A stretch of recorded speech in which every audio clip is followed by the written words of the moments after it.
よくに飛ばして、しかしこれで帰ってこれ、あっと前、後ろ回転、しかしカウンターする。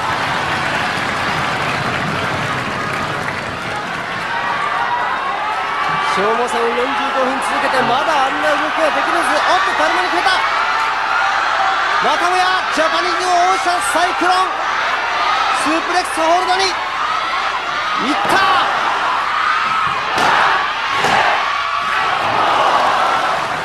カウント2井上君は死んでいる。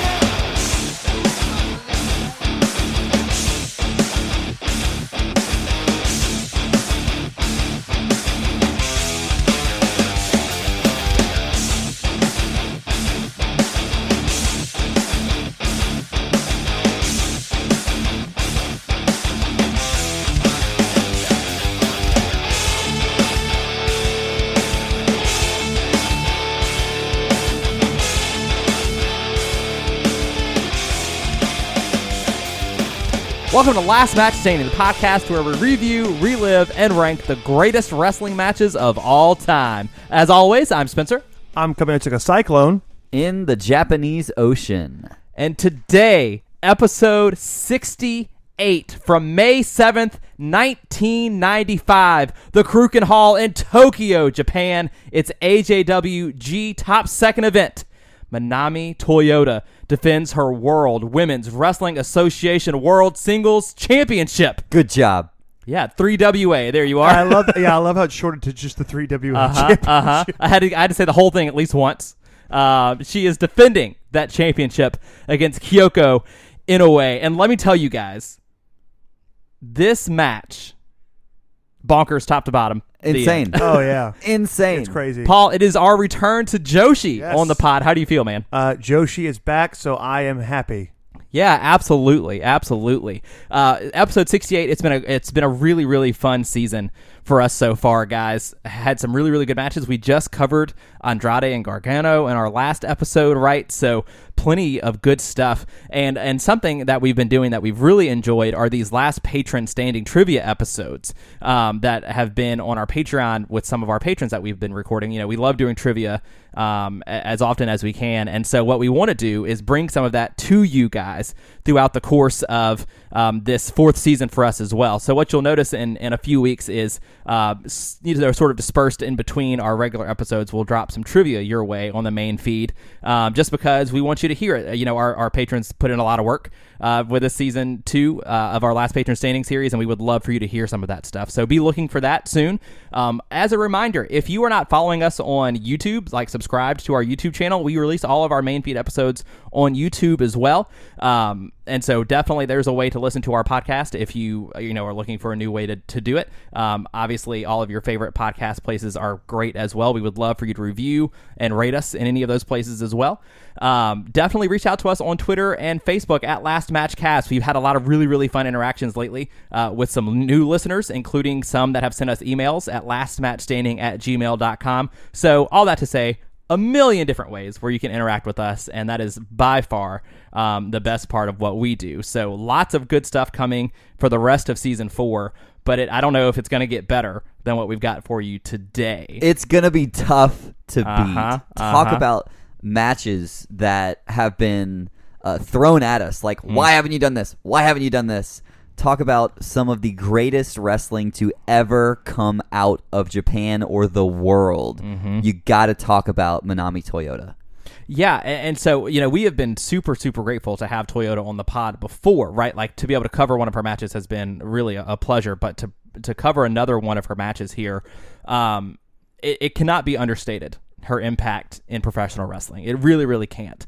And if you have not seen a Toyota match, do yourself a favor and get to one right now. Super easy to find. This match in its entirety that we're covering today is on YouTube, right? So super, super easy to find.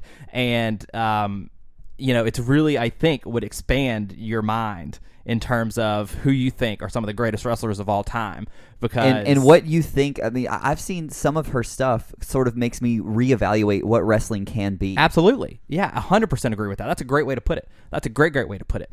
So, I mean, Paul, once we started watching some of these matches, these AJW matches, these Joshi matches, I know our perspectives have changed. Oh, yeah, absolutely. I mean, I knew a little bit about some of these people before we started watching their matches, but Toyota's the greatest wrestler of all time, and if you don't regret that, then, fight me. She You'll deserves a lose. spot on that Mount Rushmore. I was going to say, Yeah. you said it yourself, the Mount Rushmore of wrestling. Yeah, absolutely. Normally when you have that conversation, people say, okay, Hogan, Austin, Rock, whatever, and it's sort of a conversation between those. But Toyota deserves, at the very least, to be part of that conversation, if not at the top of that list. Oh, absolutely. And take nothing away from Kyoko Inoue. Yeah, exactly. Maybe one of the most underrated wrestlers from that time period in AJW. Just and quite absolutely incredible. Quite possibly a professor in English at Chicago University. we did find that Kyoko Inoue is a professor of English at Chicago University. Man, do we hope Chicago. so. Could you imagine? That's really good stuff. Could you imagine if you had a college professor that you had no idea and you stumble upon their second life or what they were before a professor on the internet? That's crazy stuff.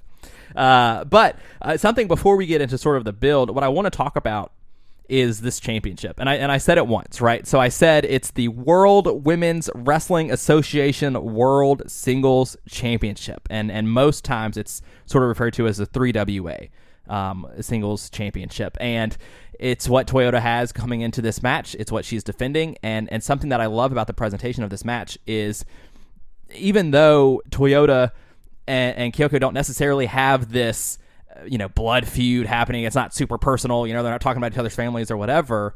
What matters is the title.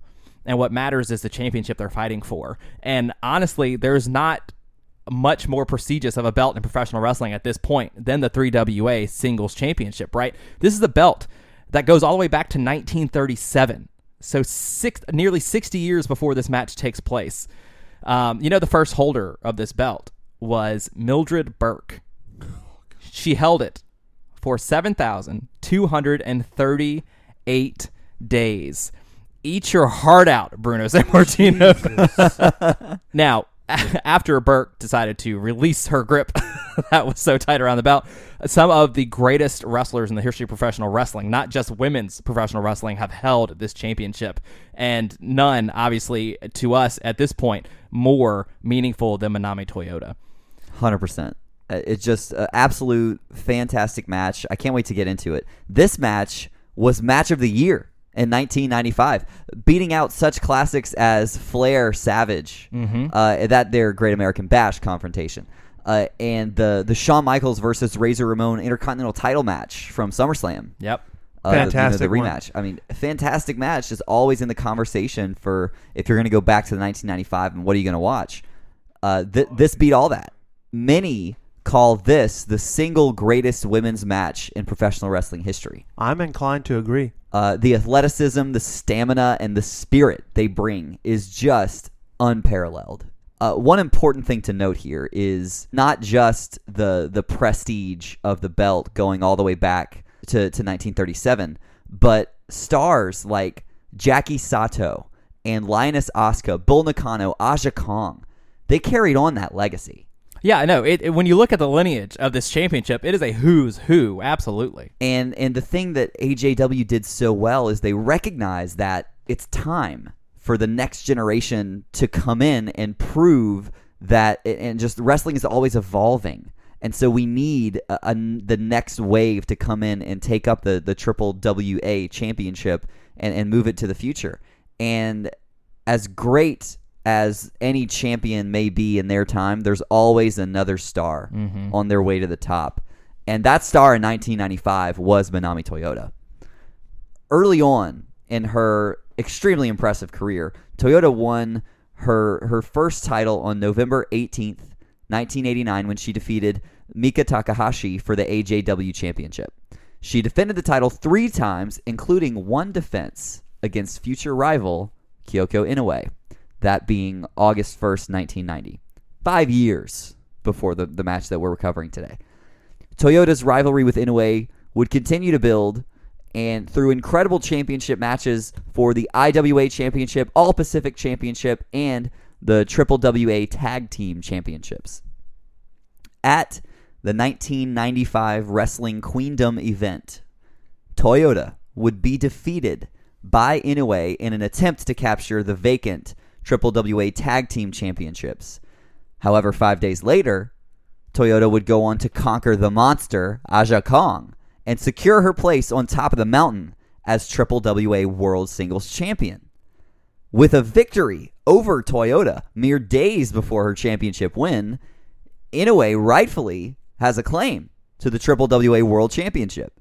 So, 2 months later, Kyoko Inoue gets her shot at longtime rival Manami Toyota's newly won crown. Love it. Love it. And the thing is there doesn't have to be more to that story, right? I'm hooked. I'm absolutely hooked. There's a prestigious championship on the line. There's a challenger that feels like her spot has been earned, and she absolutely deserves a shot at it. And you've got Toyota, the new champ, who is, obviously ready to defend against all comers. So I am hooked from beginning to end here. And I do want to mention before we get into the match itself, commentary and officials are obviously difficult for us to find when we go to some of these earlier pre-2000 Japan matches. They're harder for us to sort of find the information on those things. But commentary, really good job. The official, really, really good job. Like, we really loved listening, even though we can't necessarily understand most of the commentary. You can tell they're doing a really, really good job. Absolutely. They bring a lot of energy to it, which helps a ton. But there was a familiar face and a familiar voice on commentary that we did recognize. And that, I don't know if you've heard of this person at all, but it was Bull Nakano. Who? Yep. Yeah. Who? She's on our list. So how about that? She is going to now be one of the few people that have made our list as both a wrestler and a commentator. That is so true. Isn't that interesting? Yeah. Love that. Love that. Loved Bull Nakano on commentary. Oh, she brought a great, it was great to have her on there. And just the overall energy of the commentary team, regardless of whether or not you have the subtitles or if you need the translation, it breathes an extra bit of life that you need when you're watching pro wrestling. It's just it's definitely sort of the third man in the ring. Yes. Sort of feel. I love Kyoko Inoue's look and her theme, and it's just sort of the total package. And Toyota playing the huge contrast, right?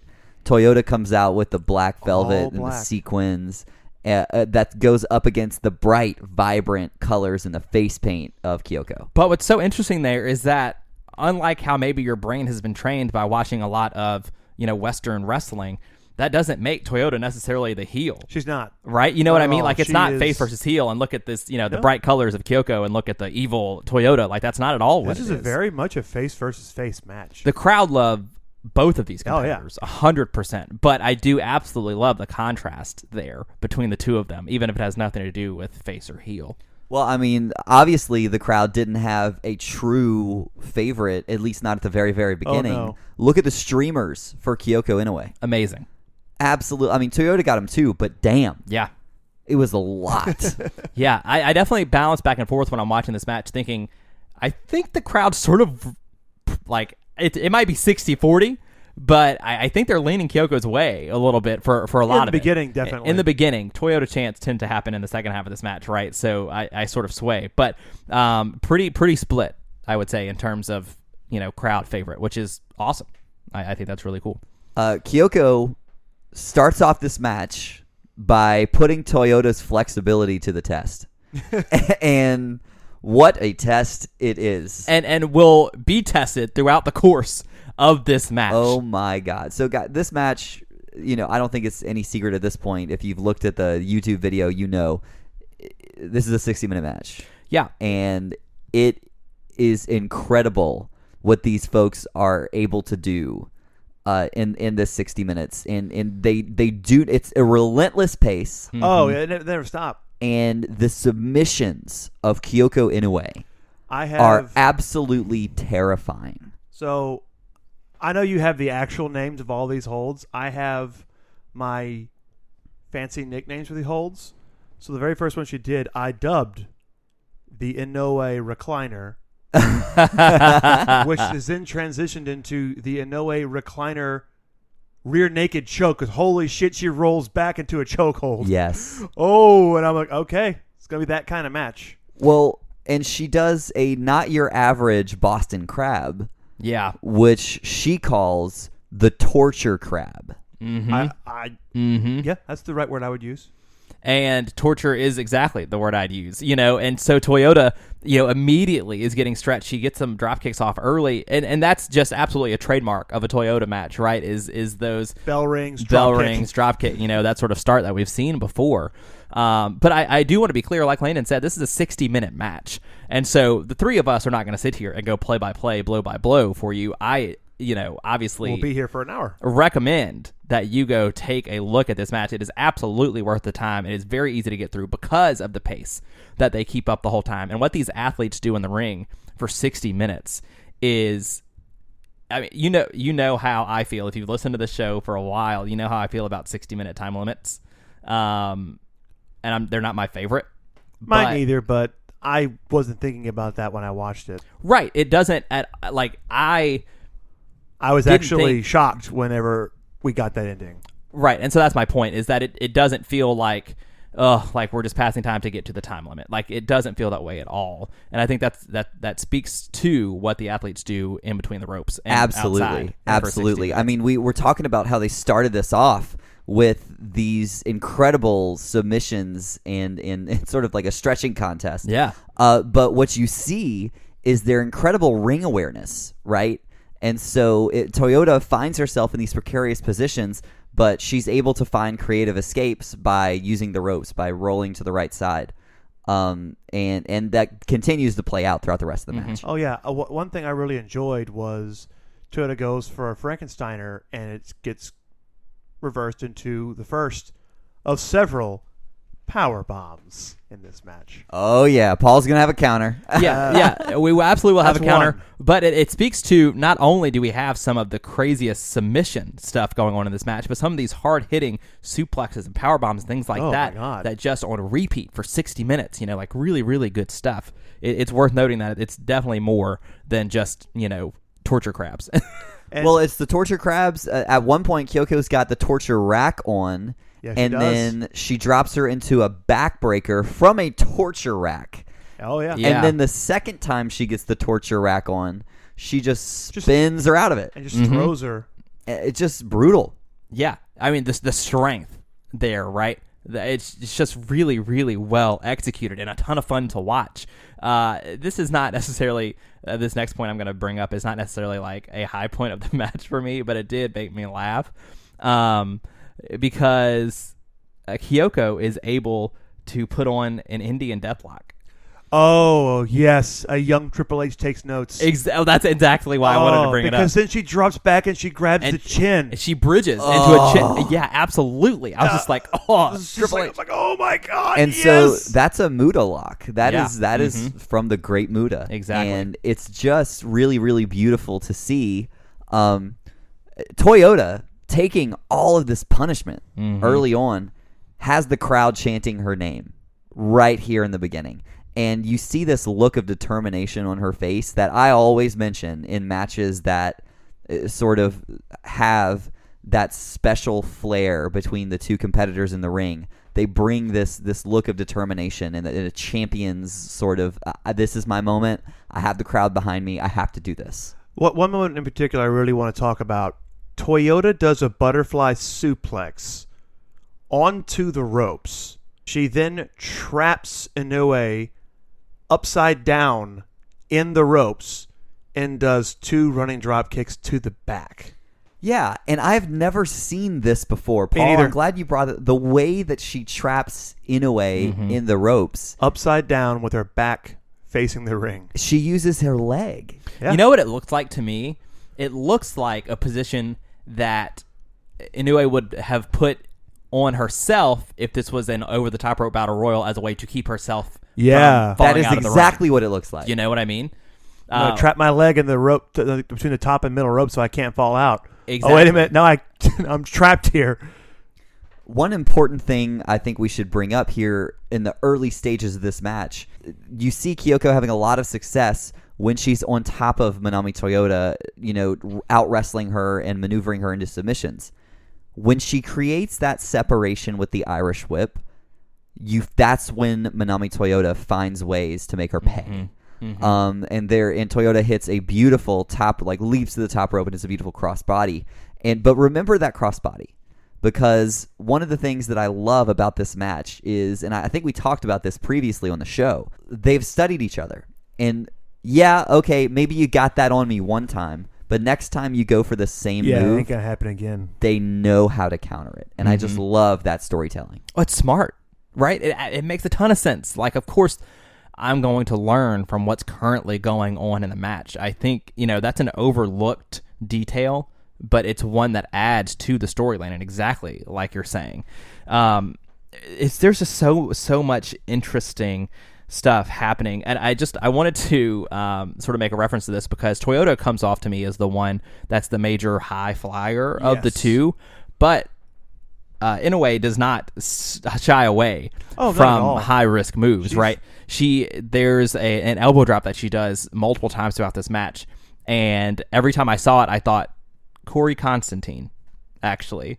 Absolutely. No, I think Corey does a very, very similar elbow. Yeah. And it's a different kind of elbow drop, right? It's not like what you're thinking of that you go on. It's like a back elbow. But and what I found really, really interesting and captivating with the way that she performs this move is it takes Kyoko like 0.5 seconds to get from the moment when she decides that she wants to perform the move to being on the top rope.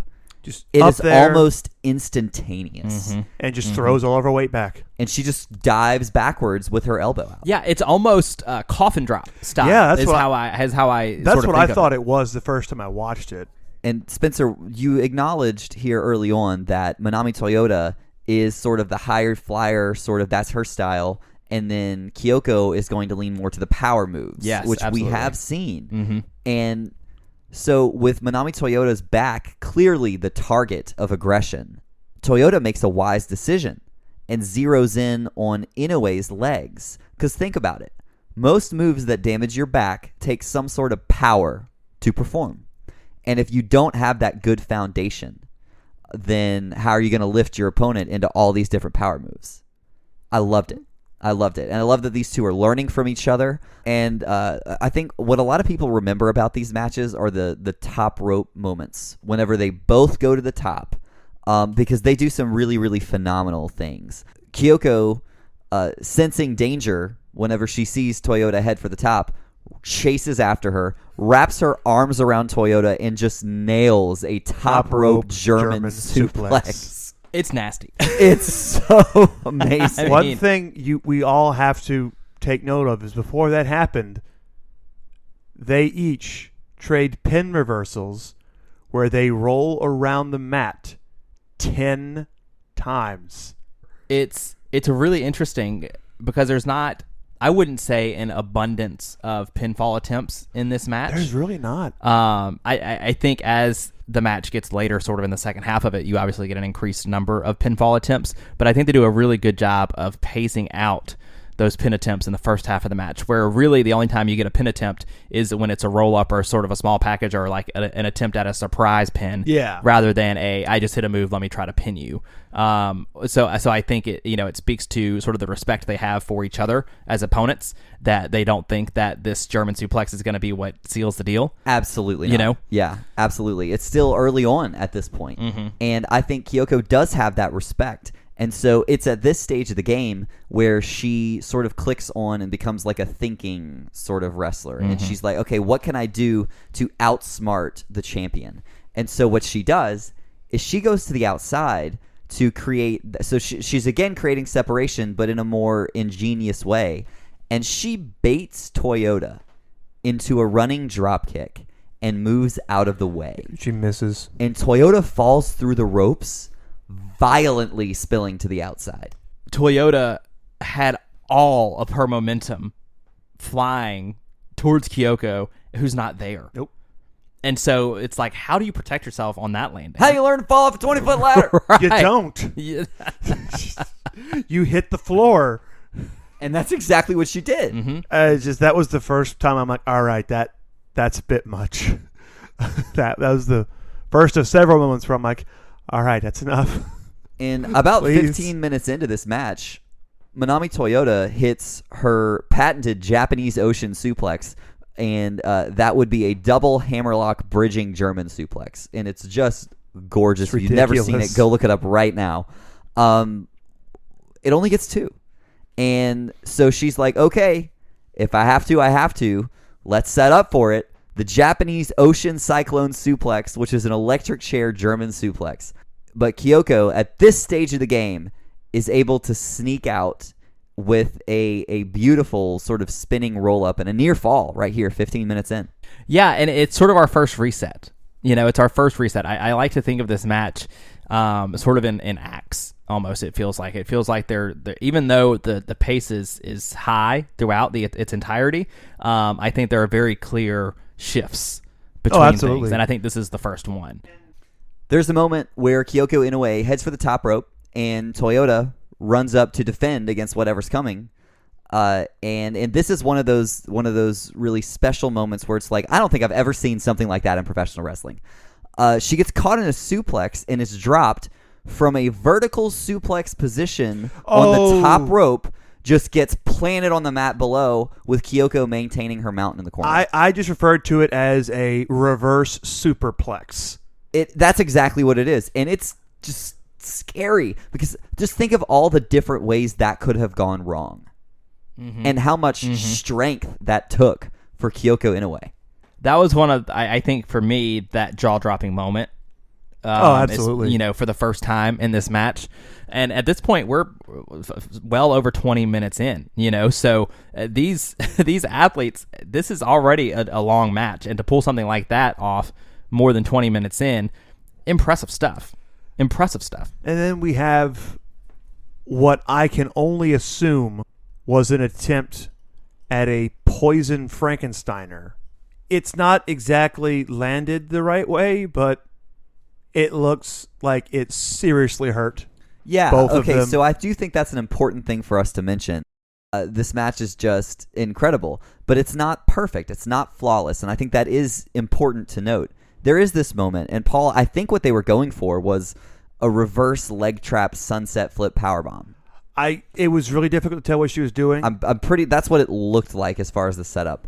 And there's just a slip, and both women come crashing down. It looked horrible. It's nasty. It is what it is. And when I say horrible, I don't mean, they fucked it up. I mean, no, it looks like far worse like than a car wreck. Yeah, it looks like it was far worse than whatever they were trying to do. And I chalk it up to they've been wrestling nonstop for almost a half hour. They're getting tired. And there's another moment that really made it sort of made my stomach just totally twist in knots. They're on the outside, and Kyoko captures Manami Toyota in a torture crab here, but she leans all the way back, like Toyota's heel is touching the top of her head, and it's difficult to describe, but she's literally torquing Manami Toyota's body to the maximum amount where it possibly can, so where Manami's torso is arched and Kyoko is leaning. Yeah, like Paul said, like her heel is touching the top of her head. And Toyota's damn head is still underneath Inoue at this point. It looked like she was damn near decapitated. Mm-hmm. Mm-hmm. So the flexibility, I think, on full display of Manami Toyota, because the fact that she was able to perform that on the outside and then still go in and do the things that she does to finish this match is just incredible. But what I love is because after that, we get 3 of those top rope back elbow drops from Inoue. Yeah, it's a really, really interesting sort of sequence here, right? Is after, the powerbomb mistake from the corner, whatever happened there, they go to the outside, they do a good job of covering it up and moving forward and not really losing much momentum from it, right? Which I think is the perk there. But as they get back into the ring, you're absolutely right. Inoue hits 3 of those coffin drop elbows or whatever, you want to refer to them as, but not to be outdone. Oh, no. Not to be outdone. Toyota says, let me do the 3 quickest moonsaults you've ever seen in your life off the top as well. Moonsault trios, baby. I love it. Yeah. I love it. And the fact that she performs these moonsaults after, and if you notice, her knee was injured on the outside.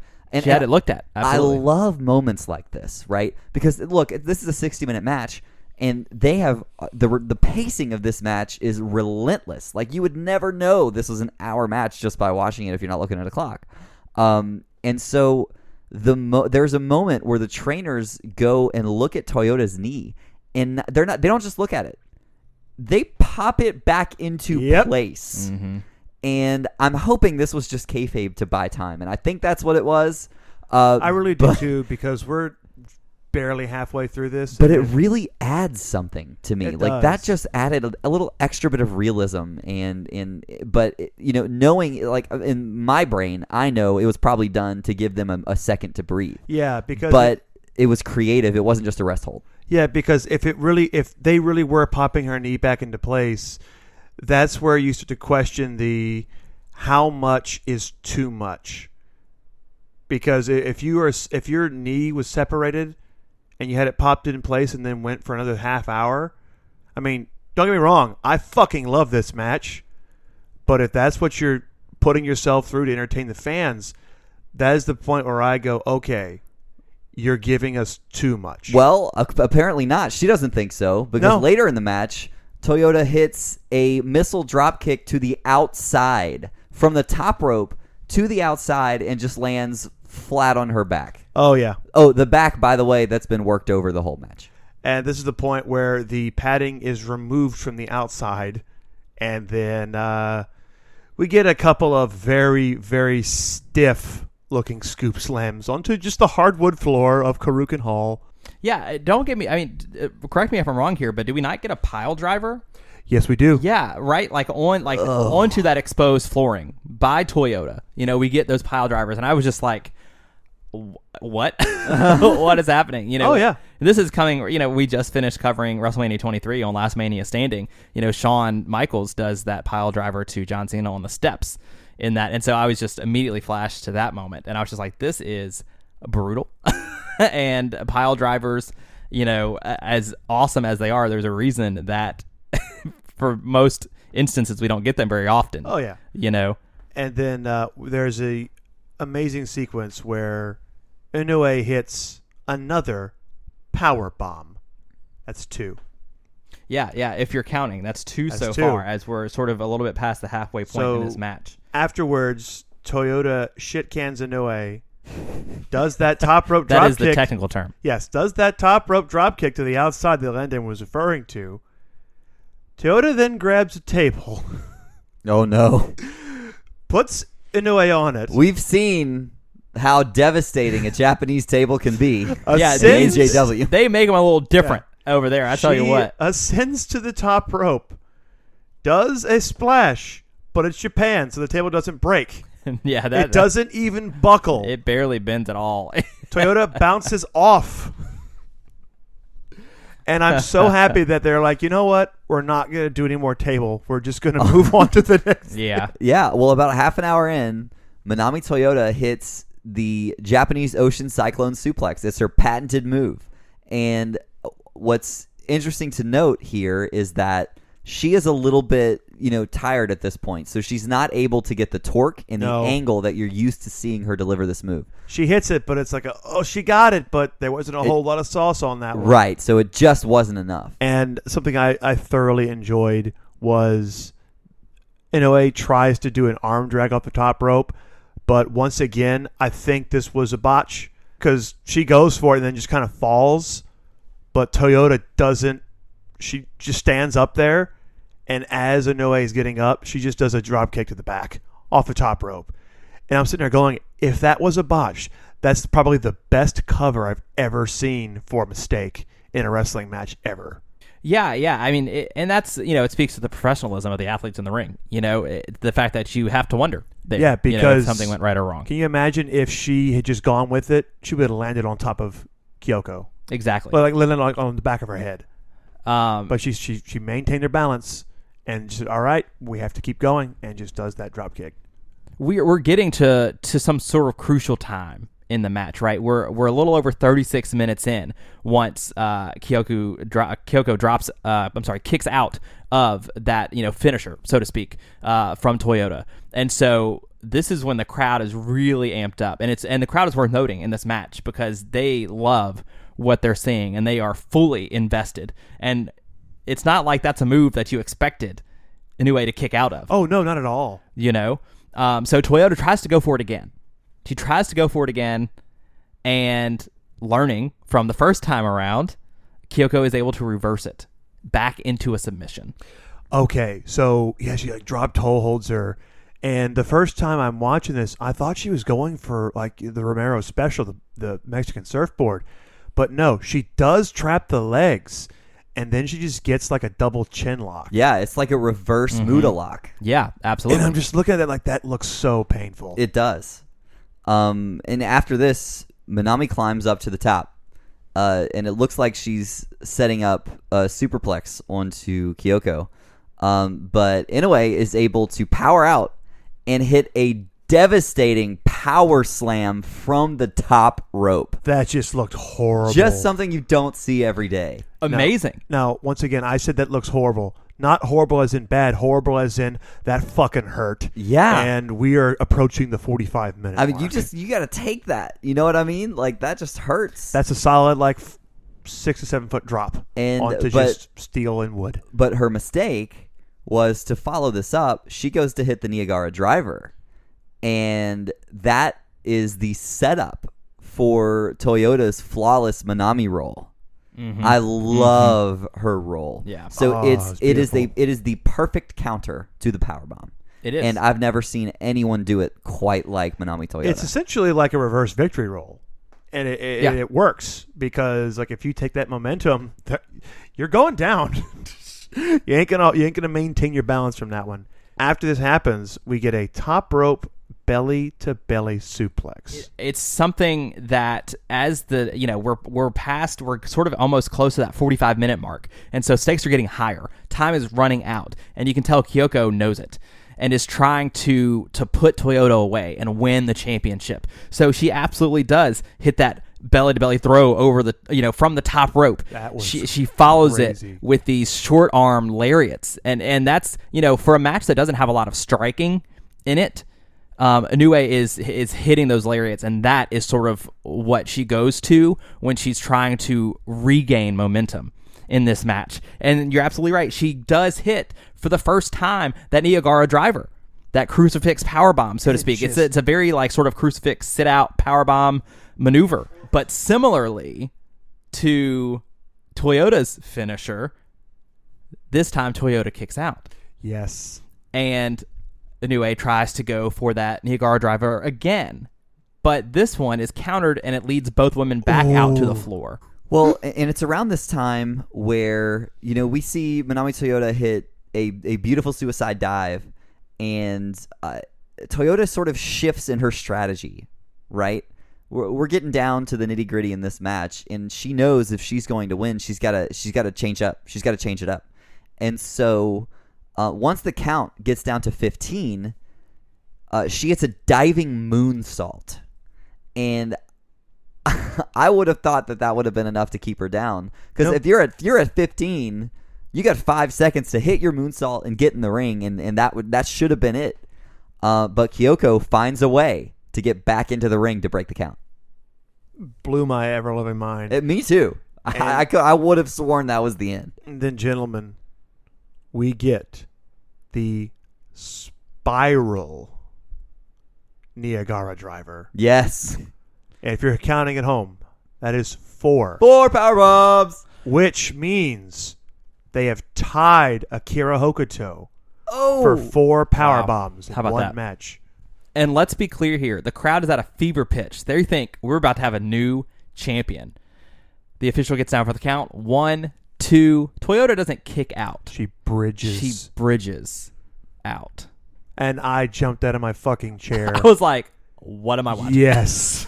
What just happened? Well, and Kyoko freaks out, right? She hits a Right. barrage of drop kicks onto Inoue, and then hits another German suplex. And oh, by the way, Manami Toyota has the most beautiful German suplex I think I've ever Yeah, seen. with the bridge, absolutely. How many times am I going to change my mind about the most beautiful German suplex? I mean, we just keep seeing this one-upsmanship. That's one of the fun things about this show is, we get to watch these matches that we've never seen before and just keep getting blown away time and time and time again. When she does like the stereo German suplex off the top rope, maintains the waist hold, and does another one in the center of the ring, I'm like, all right, you're the greatest wrestler of all time. Both women spill onto the apron at this point, and Kyoko takes the opportunity to hook Manami Toyota's head and deliver a diving DDT to the floor. Oh. And when they get back in the ring, guess what? Kyoko's got another Niagara driver for you. That's 5. We have a new last match standing record. 5 power bombs in one match. And no, it never gets old. That's not excessive. You're excessive. And no, it's not enough. No, it isn't. There are 2 minutes left to go in this match when that driver is hit. By the time Toyota kicks out, we are down to almost no time left on the clock. What I love, though, is that when she hits that 5th driver, she's too worn out to go for that pin right away. There's like a good 15 seconds. She just can't even get like the one arm draped over Toyota. She can't do it. So you suspend your disbelief of, okay, there's no way in hell she's going to be able to kick out. But if it takes you that long to get the pinfall, she's got enough time to clear the cobwebs, catch her breath, realize where she is. So she knows once like that leg is hooked, oh, I have to get up right now. Yeah. So there's, next to nothing left on the clock, and you can tell just desperation for both of these wrestlers, but specifically Kyoko, right? Knowing that for a time limit draw, she does not win the belt. No. So she tries to go for a powerbomb off the top. She tries to go for that driver off the top, and time just runs out on Inoue and Toyota. And so what we have is a 60-minute time limit draw, meaning, of course, that Toyota retains her championship. So this match attempts to accomplish 2 things, right? To solidify Manami Toyota as the WWWA World Champion and to sell Kyoko Inoue as a legitimate contender. And I think by the performance that they did with a 60-minute time limit draw, it accomplishes both of those things. Oh, I agree completely. I mean, like, we've seen a few now. I think this is our 3rd Broadway we've covered. I think it might be my favorite of the 3. And it's not just because, it's a women's match or it's a joshi match for me personally. I think just what they put themselves through for 60 minutes here it's incredible. They did some downright horrific things to each other. And they don't use weapons. They don't use gimmicks. They just beat the shit out of each other for an hour. To the point where the closing sequence of the match, Toyota tries to lift for that signature, the double underhook German. She can't lift her up. She cannot lift Kyoko up. She can't do it. And you mentioned how Kyoko does the DDT off the second rope to the outside. It's like, I've got nothing left, so I'm going to hit this. And I think, Paul, that sort of sells it for me as to why it was a time limit draw. They've hit their best moves throughout the whole match, and it wasn't enough. So now they've expended all of the energy they had to give, and now they're just not able to hit the kinds of moves that would be able to end the match, and therefore it reaches the time limit. Yeah, there's that moment, like I just mentioned it. Like Toyota's like, all right, I've got like less than 2 minutes left. I have to hit this, but I can't do it. But she can't do pick her up. It's incredible. After the match, Aja Kong comes in, and she gives Toyota her props, right? But you can tell it's a warning that she'll be coming back for her WWWA championship. Yep, and then Aja Kong goes on to compete in the all-women Survivor Series match at 95, which is the match where Vince decided to cancel the women's division. Well, that's sort of a downer on all of this. Thanks, Paul. Yeah. Sorry, I couldn't help it. But, we get a handshake between the two athletes, and there's just respect there, right? There's Oh, yeah, respect from the crowd, I always love respect that. for each other. And it builds on that legitimacy, right? Like, it feels very legitimate throughout the entirety of the event. But I have to ask you guys, favorite moments. I know there's a lot, and it's hard to narrow that down. Honestly, specifically, that closing sequence where Toyota can't pick up Inoue for the Cyclone, she can't do it. She can't pick her up. I think mine would be that moment on the outside, the torture crab, where you don't know how Toyota is going to survive after going through something like that, and the fact that she took that and she was able to get back in the ring and do everything that she did just blows my mind. Yeah, I think the first time Toyota bridged out of the pinfall attempt after the Niigata driver, I was done. I was like, okay, this is really, really beyond good stuff. Like this is something special. And so that's what sticks out to me. But it's in a match full of moments, right? So you could have picked anything, and I would have been like, hell yeah, that's the one. That's the one. We've done this now 67 times, which is weird to say, right? It feels like a lot. But for the 68th time, we have to now rank this match on our list of the greatest wrestling matches of all time. And before we get into it, if you as a listener, if you've seen this match and you have an idea, where do you think this goes from 1 to 67, 1 to 68? Let us know. Shoot us a tweet, shoot us an email, comment on Facebook. Let us know how you feel about this match, where you would have ranked it. We'd love to hear that. And if you haven't seen this match, we implore you to go watch it. It will open your eyes up. It's the third Joshi match we've covered. And it won't be the last. Oh hell no! I will confidently say that it will not be the last. So if you haven't seen any of the three, be the last. Right? If you haven't seen any of the three that we've done, do yourself a favor and go for it. What Landon said earlier was, we get to see matches that we haven't seen before, and we hope that you as a listener are, getting the same effect, that you also are being introduced to matches that you maybe haven't seen before. And I hope it opens your eyes, because there's some really, really special stuff out there when you find it. So with that said, I think this is going to be a very difficult conversation. And well, it depends on if you guys agree with me or not. Oh, well, go ahead, go first, Paul. Okay, so there were two matches that I was immediately drawn to, and what a surprise, they're also Japanese matches. So the two matches that really hit me the most, as this makes me think of this, was Tomohiro Ishii versus Katsuyori Shibata. The other one was Misawa versus Kawada. Those are the two where I'm like, that's the vibes I get. Just this really hard hitting, I'm going to hit you with everything I've got. And if you get back up, fuck you, I'm going to do it again. That's what I thought of here. Now, they weren't doing these insane, crazy strikes like both those matches, but I just thought the story they were telling was, I took your best shot. Now here's mine. For reference, for those of you listening, Ishii and Shibata is currently 27 on our list, and Misawa Kawada is currently 12 on our list. So just for reference in what Paul's it's a pretty big range, but that's where my mind naturally went. So you're 12 to 27 somewhere. That in is that kind range? of my range. So ironing it down to one specific number, it so far has been very, very difficult. But if you really, really held me, like, what's the expression I'm looking for here? Gun to my head. Yeah, gun to my head. I would super positive expression. I would actually sandwich this in between Zack Sabre Jr. Will Ospreay and then the Walter Taylor Bate match. I would sandwich it between those two at number 16.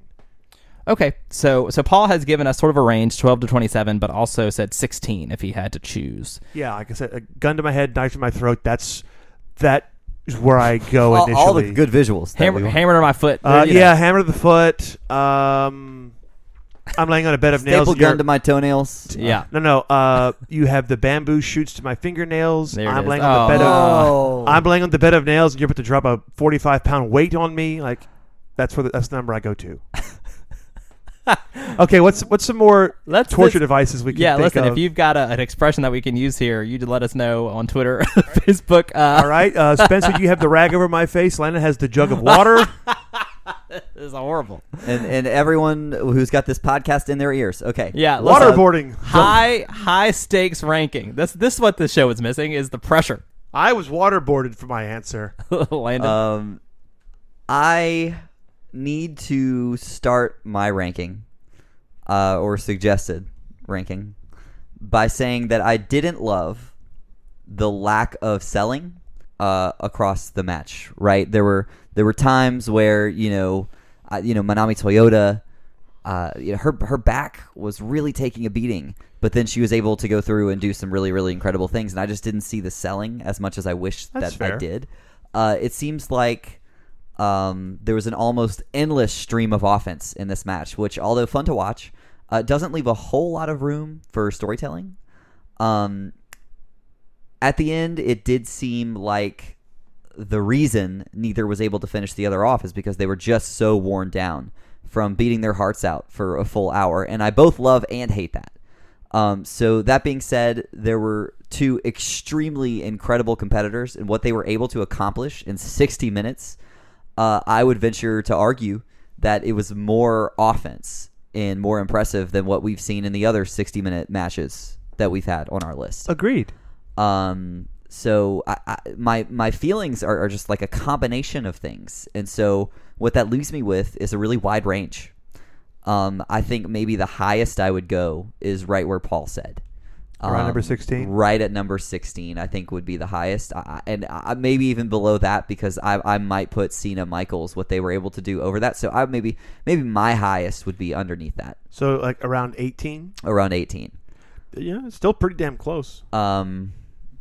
But just looking at some of the other things as far as, the full performance, and keeping in mind that you need to continue to sell, and keeping in mind that you need to continue to tell a story and not just continue to get offense in. I think the Nick Bockwinkel's and Kurt Hennig's of the world might win out over me. So maybe my range ends around the 33-34, right around the Hell in the Cell match, or maybe even below that because of how amazing Chris Jericho and Shawn Michaels did at WrestleMania 19, telling that story. So that's sort of where I am. Spencer? Okay, so that puts you just, around 18 to 36, somewhere in there. And I have thoughts as well. And I had a range that I predetermined before we started recording, because I said I will not be swayed from this. All right, spot. let's hear it. And yet, let's hear it. I will be, but No, you won't. I just wanted to have an idea of sort of, because honestly, coming into this episode, I was very concerned that you guys would feel very differently than I did, and so I was sort of pre-gaming for what would be a defensive move at the end of this episode for me. But what I will say is similar to what you had in mind, Landon, is that this felt like a Young Bucks match in a lot of ways. And what I mean by that is, here's all of this offense, and I mean all of this offense. Oh, yeah. They don't stop. Here's a ton of it, and some people love that. That's why the Young Bucks are so popular. Some people don't. If for something that's presented in such a legitimate way, that's where the legitimacy starts to wane for me. And so for me, it's when Toyota continues to kick out of the Neogar drivers over and over and over again. It's we bash WWE main events that do the same thing, right? Spear, F5, kick out, kick out, kick out. And I'm not saying that's exactly what it is, but I'm just saying this is the best shot she's got, and you've given me 3 or 4 of them, and I'm still not done. Yeah. And to be at some point, I'm over it. Like at some point to me, and I don't want it to make it sound like I have been inauthentic on this episode. I love this match. I think it's incredible. But I don't think it's perfect. I don't think it's flawed in that way.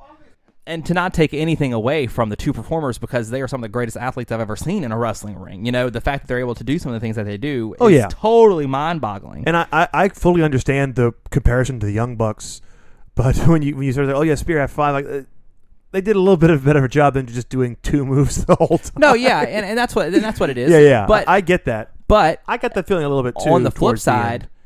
we saw a million moonsaults. We saw a million elbow drops. We saw a million German suplexes. There was a lot of repetition in this match, which is not necessarily a bad thing. When you have a 60-minute match, that's bound to happen. Oh, yeah. And I'm not saying I can't see the same move twice. Like, that's not at all what I mean. I did enjoy, though, how they didn't, with the exception of doing the point where we get the 3 moonsaults in a row, which was right before the 3 Niagara drivers in a row. I'm sorry, not the Niagara driver, the Diving elbow. Thank you, the diving elbow. We got 3 for 3, and I felt like the only reason why we got the 3 diving elbows followed by the 3 moons was like, all right, I can do that too. Like, fuck you. Yeah, that made sense. No, that makes sense. And a little bit of the storytelling that we're getting here with the relentless moves is sort of a one-upsmanship battle, and I'm okay with that. When you compare to the Young Bucks, we didn't just see 10 super kicks in a row. And you're right. You're going to see some repetition, but I did appreciate how I felt they did a really good job of not going to that well too often. They did repeat themselves, but I felt like, especially the first half of the match, there's not a lot of repetition. They do a lot of different things. It's towards the end where they're like, fuck, all right, god damn it, if I just hit 3 moonsaults, this has got to be it. Oh shit, she got up. And it isn't. Yeah. I don't think it needs to be said that, I'm sitting here in a position where I'm, reviewing and reliving this match as someone that could never do what they do. I don't think it needs to be said that. Oh, none of us could. I'm not in any way trying to take anything away from what they've done. They're incredible, incredible performers. But it just, for me, and this is part of why I don't love 60-minute time limit draws, is because some of this is inevitable out of a 60-minute match. Some of it is absolutely inevitable. It's a reason why Bret Hart, Shawn Michaels from WrestleMania 12 hasn't made this list yet. Yeah. Because that's something that we've talked about. We reviewed on the last Mania Standing, but how much of that 60-minute match is innovative and new and exciting? Like 15 minutes of it? There's good stuff, but a lot of it is rest holds. And this match is not a lot of rest holds, but it's the same type of... we've got to fill this time. Yeah, I feel like both those matches, this one and the Iron Man, if you go into them knowing it's a 60-minute time limit draw, it does take away from it. But I think the reason why I enjoyed it so much the first time is I didn't know it was a 60-minute time limit draw. I just thought it was a long match. So when the time elapsed, I was like, oh, fuck, it's a draw. Yeah. Shit. Yeah. So where all that to say, where my range ends is I gave myself a pretty wide range, and so we'll talk sort of how we feel about it. But I say my ceiling, like my top is 23, which is right below Nakamura and Ibushi and right above Angle and Joe. And my floor is 40, which would be right above DIY Revival, and coincidentally right below Toyota and Hokuto. So that's where I am, somewhere between 23 and 40. I would probably end up, if I had to settle in that range, putting it somewhere around the 30 mark, just sort of smack dab in the middle of my range.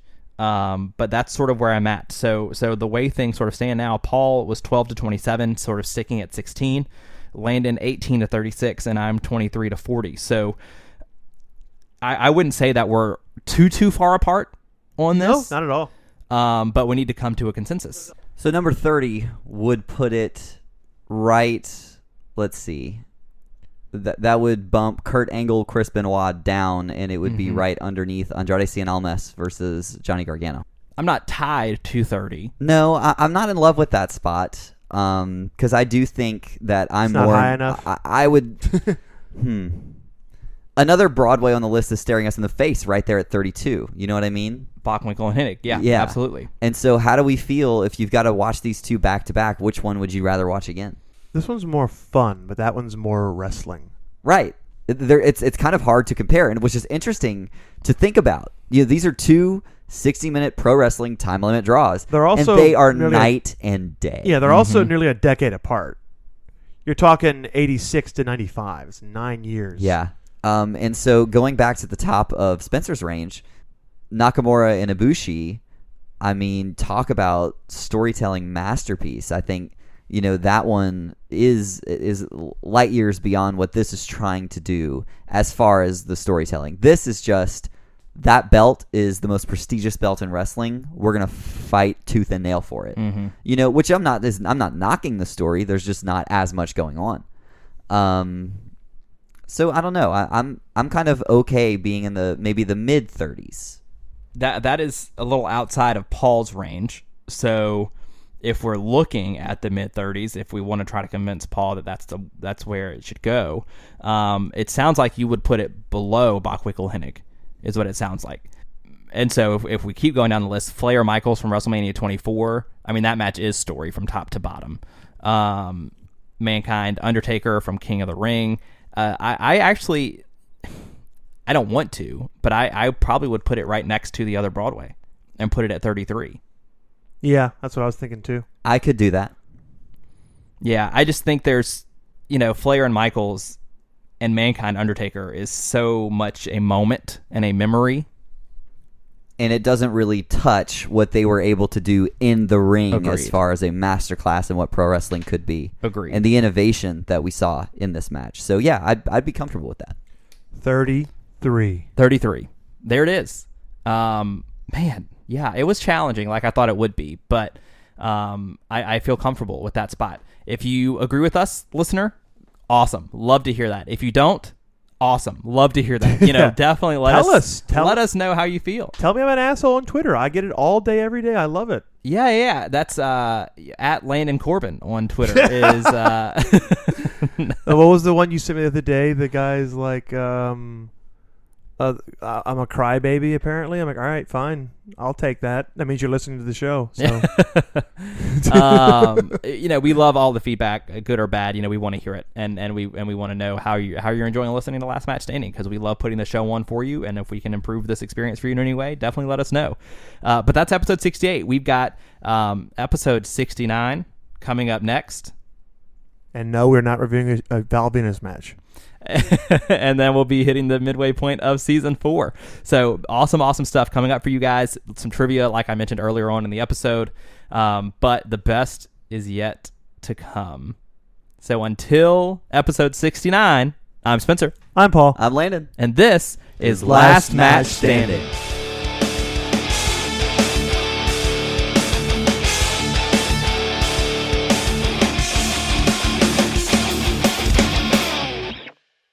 We could do a Rick Rude match.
We could do a Rick Rude match.